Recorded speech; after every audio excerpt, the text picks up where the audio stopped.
Hello, brilliant people. Good afternoon to all of you. On the record, it's already 5:45 p.m. and we're about to go home. Thank you, Lord, for this beautiful Tuesday. Ayan, successful tayo sa ating 4 classes today.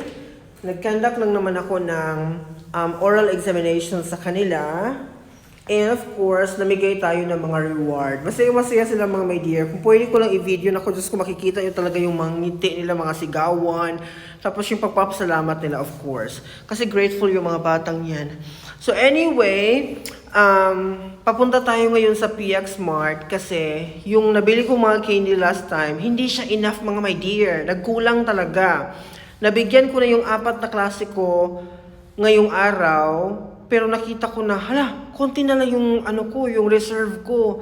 Tapos meron pa akong 5 classes tomorrow and I still have mga siguro 2 classes na hindi ko pa nabigyan last week. Magagaling sila mga my dear. So, I need to really reward, especially yung mga performers talaga doon sa klase nila. So, kahit hindi na kami magkikita ngayong Thursday, magre-reward pa rin ako sa kanila. So, punta tayo ng PX Mart ngayon. Kahit gutom na ako, so I need to go there para meron tayong ma-reward tomorrow. So, ready na pala yung ating gagamiting mga materials for our oral examination bukas. So, tomorrow is my last day ng pag-conduct ng klase talaga.